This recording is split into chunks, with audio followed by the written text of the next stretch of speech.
a woman with hormonal imbalance. There can be a lot of symptoms associated with this, of course, but I wanted to do this video today because I met a new patient this morning, and I sometimes get so aggravated with what we are doing with our bodies and what doctors are doing to our bodies, I guess I should say better.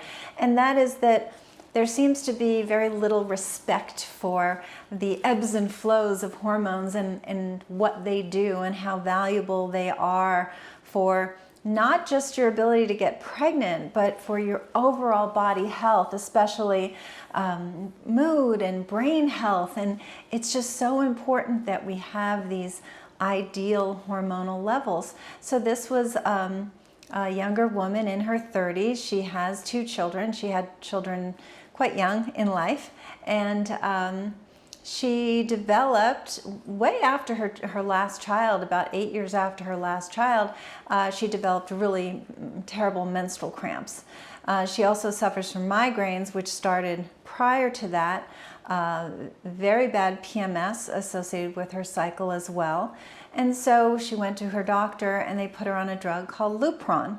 Lupron is a drug that's more commonly used for endometriosis, which is when you get the buildup of the lining of the uterus, which is called the endometrium, and you can definitely have painful periods with that. She was not diagnosed with endometriosis, just painful periods. And it's also a cancer drug. It's used for men with prostate cancer. It tells your brain to stop making hormones. So basically, you get these injections every so many months, and it just puts, if you're talking about a woman, it puts her in menopause. So here she is in her 30s and already in menopause because of this drug, and still having migraines, but obviously not having cramps anymore because she has no cycle. But then where is she left? What she didn't like was the side effects associated with the drug, which was hot flashes, joint pain, decreased libido. Other side effects that she did not complain about are breast pain, weakness, depression.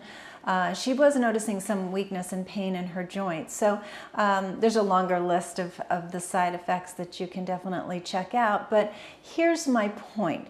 So a woman with menstrual cramps, she's had no problem with that up until 8 years after her last child. So in her very, very early 30s, this began. She had no history of that prior. She doesn't have a disease. She doesn't have endometriosis, nothing like that. She has hormonal imbalance, clearly.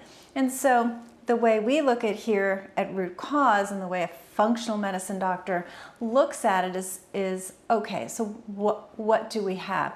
We have these intense cramps. We have really bad PMS.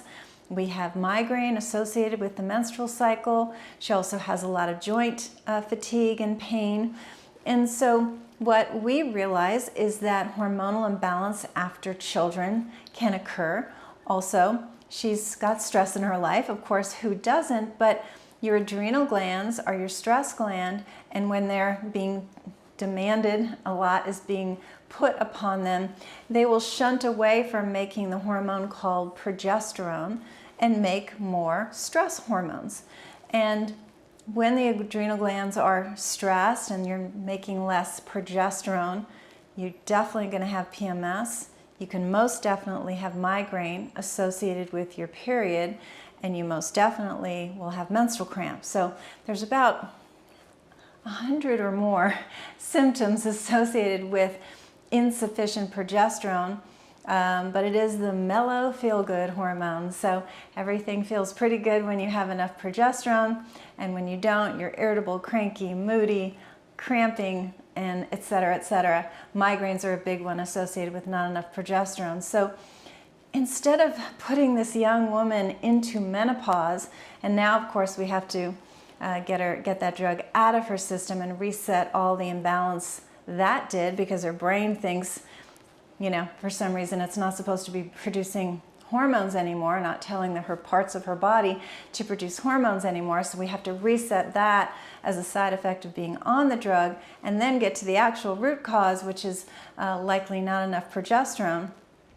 And so I just kind of wanted to lay that out for you the way we think. I was kind of horrified to hear that her husband came in with her to the appointment and he said, yeah, he said, and after this, the next step is hysterectomy. You know, a woman in her 30s, yeah, sure, let's just cut all her, you know, female organs out of her body. They're not diseased, they don't have cancer, but, you know, they're annoying, you know, so we should just cut them out. So it's problematic the way conventional medicine thinks about women, our hormones, and the fact, oh, you have your 2 kids? Great, so it doesn't matter what we do with your female parts. No, it's not okay. So if this is you, if this is someone you know, a girlfriend, a mom, a sister, what have you, please share this video because there are very simple, natural solutions to hormonal imbalance that can be remedied simply, truly simply, without offsetting and imbalancing your brain and your hormones for the rest of your life, not to mention dangerous side effects of drugs. I do want to talk to you about solutions. I'm always asked, okay, this is me, what do I do? And if there was a take this, do that, I would absolutely tell you that. But it really is different for different people. So let's look at this particular woman. So we know she has, well, I'm going to the bank on, based on 30 years of experience, that we have a progesterone deficiency.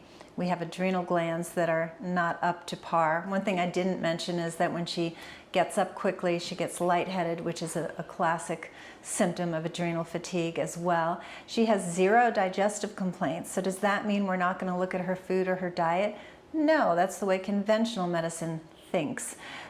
We know that adrenal fatigue and hormonal imbalance has a dietary component very often. So we're definitely not going to leave that out as part of our diagnosis. So what do I think is going to happen? I think that we'll probably find something in her diet that's not suiting and not allowing her food to turn into adequate fuel, keeping her adrenal glands steady, and also having to reset her hormonal balance, which is not uncommon after having children. She did start with migraine very early in her life, way before she was menstruating, so we can't blame hormones exclusively on the migraine. Migraines do tend to be multifactorial, is the term I use to describe them, and there can be a structural component as far as nerves that are irritated. She does have a lot of neck pain, and there also can be a food component, again, even though you have no digestive complaints. So we're going to rule out any structural issues affecting her joint pain, neck pain, and migraine. We're going to rule out food sensitivities. We're going to check on hormonal balance and adrenal fatigue, and then we're going to support those parts of the body with natural nutrition, diet, and lifestyle. So this particular woman doesn't get enough sleep, and it's kind of choice. She just sort of enjoys hanging out on her computer late at night. So this is a lifestyle change we would make with her. So just wanted to give you an overall idea of what is likely going to happen for her and what would likely happen for someone like her. Do I know exactly what she should eat and what she shouldn't eat? I can definitely give you a list of things anybody shouldn't eat, and you've heard me talk about that before, but as far as specifically what she might be reacting to, creating stress on her adrenal glands and hormonal imbalance over and above that, I don't know exactly until we get in there and test and see. So that's what I mean by it being unique to the individual, but I wanted to give you sort of the game plan of how we would look at such a woman and what we would do to balance things out naturally. So I hope that helped, and I'll see you soon.